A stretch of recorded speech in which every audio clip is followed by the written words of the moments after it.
Hey guys, what's up? It's me, chaffXgrenade, and welcome to Ape Escape, a commentary that is long overdue. This is my all-time favorite video game ever. I could go on and on about this game, about the soundtrack, the game mechanics and everything. But first we're gonna watch the opening cutscene and I'm gonna be quiet now.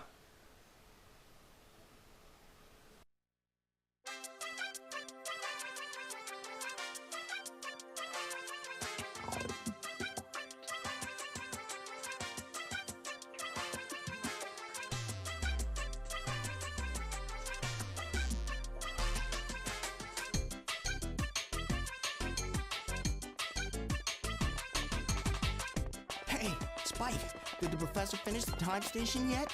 Are we gonna get to go back in time? He said he'd be finished with it today. Let's go. I can't wait to check out the dinosaurs. And what about the future? Yeah, we'll keep talking because I'm going first. That's not fair. Hey, Yeah, wait well, up. you better hurry up. I'll see you there. Hey, Professor! Spike, Jake, over here, watch out. Spike, the time station! No, run you two.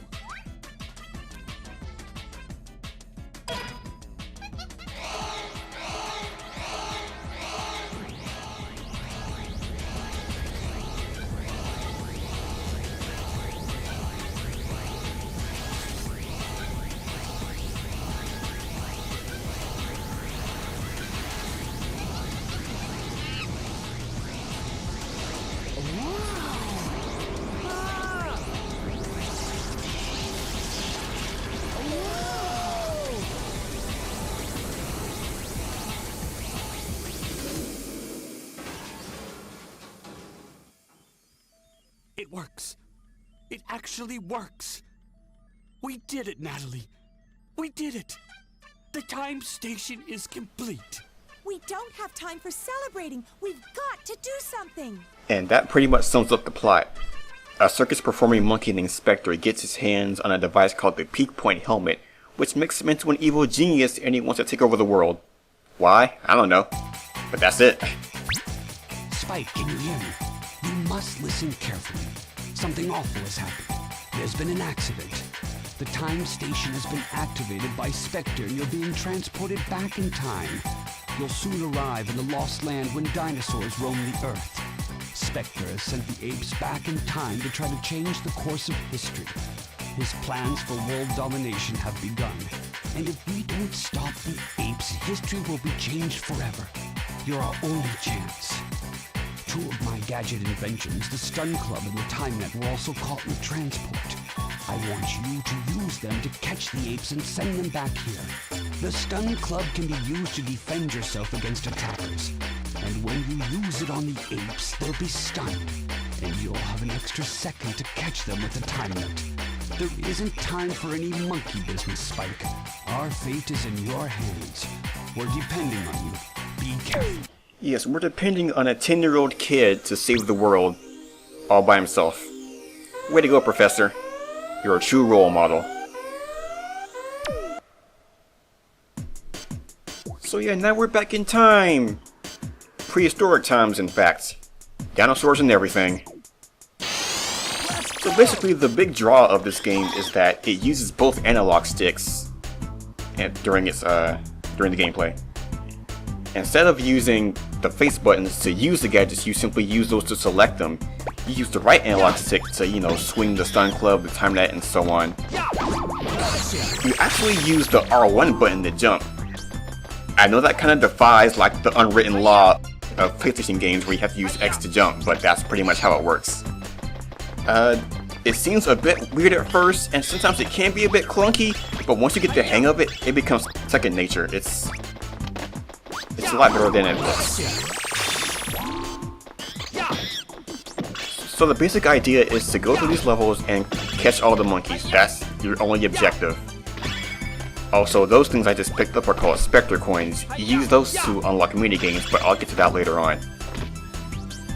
And those little triangular things are called energy chips. They're pretty much like coins in Mario. You get 100, you get an extra life. Thankfully, you won't see me dying in this playthrough because I only died maybe a few times, but I cut it all out so you won't see any of it. And yeah, that's first level done already. Yes! Right now they're pretty short, but they get pretty lengthy later on.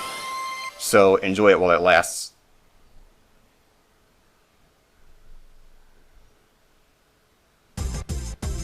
And then after you beat a level, Natalie will congratulate you for doing a good job. You did great. Thank you, Natalie. I did do a good job. And then after that, you get transported back to the time station, which is basically your hub world. You got the minigame corner on the left over there, and then the thing where you save your game, and then where you go to, you know, train how to use your gadgets. But they're not that hard to use, actually. And of course, the mailboxes over there will tell you stuff if you hit them.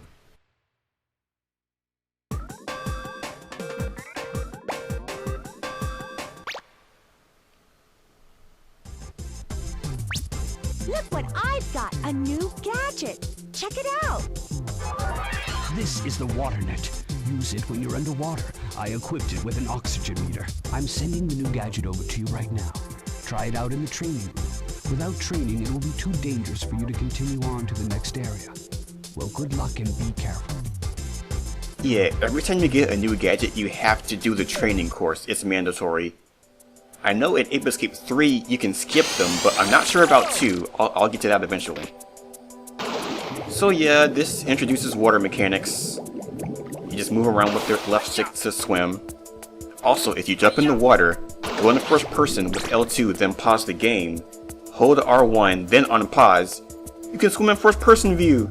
Hey, it's kinda useless, but it's a thing you can do.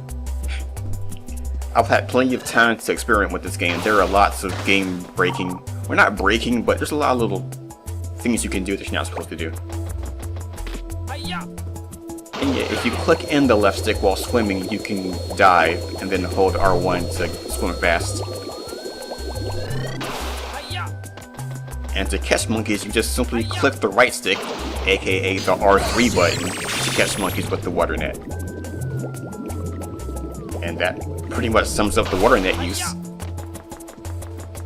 It equips automatically, so you don't have to worry about putting it on a button, which is good, you know? You always have an extra gadget with you at all times. 4 monkeys here, 1 Spectre coin, let's do it.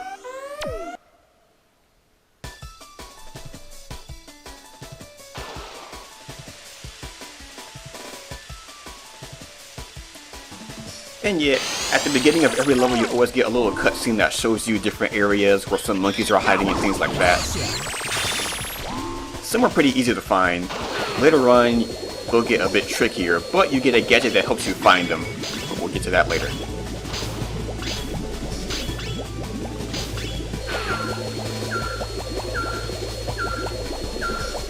Just gonna hitch a ride from this friendly dinosaur to reach new places.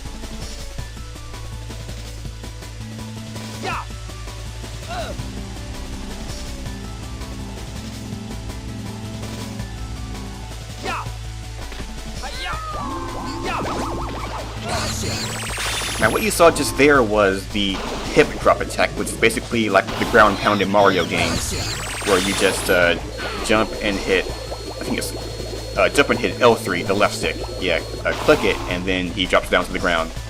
Now if you have a weapon in your hand when you do it, you can attack enemies with it. But if you have the time net, you use it to catch monkeys all fancy looking. I mean, it's no point other than to look flashy. And why not? You might as well go out with style. Like this. Nice. Yes!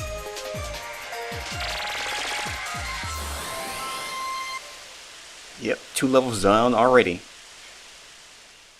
Like I said, these are pretty short right now, but later on they get really, really long, like half an hour long.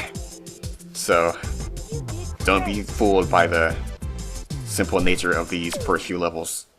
They will get harder, I can assure you. Molten lava. Even though I don't show the actual lava part in this this video, not till later.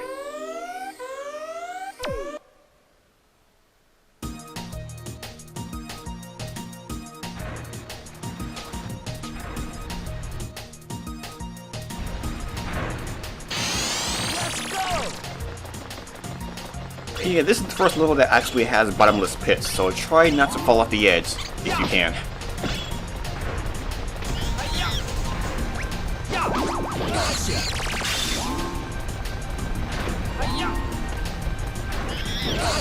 For the most part, if you're fast enough, you don't have to worry about having to use the stun clip to stun the monkeys. You can pretty much run up to them and just catch them immediately.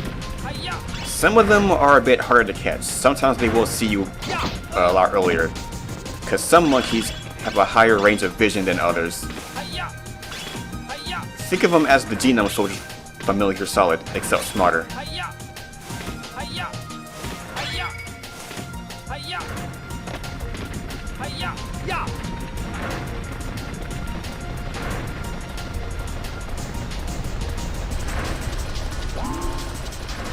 Like there, you see, like sometimes you'll catch them while they're still, you know, in their idle animation. It's a lot easier that way. Don't worry about having to stun them. Just mop them up, get them.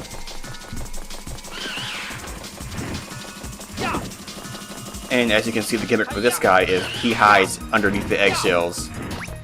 It's pretty annoying. And he throws rocks too, like a goose.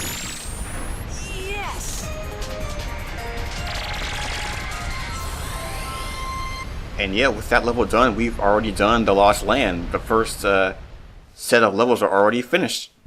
Not 100%, there's still more to catch in these levels, but for the most part, we've actually completed them. You did great.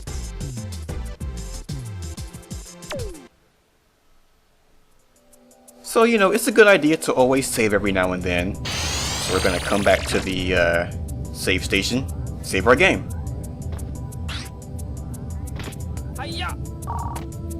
Yes, Mailbox, I know how to save my game. And the monkey data. Yeah, there's a little monkey book in here too, where you can look at like the info about the monkeys. It's not really that useful, it's just a little extra thing to look at. It's kind of funny. They have little details about them, like their names, what their likes or dislikes are, things like that. Yeah, that was my old file, but I'll overwrite it. It's no big deal. And yeah, with that done, that's the Lost Land.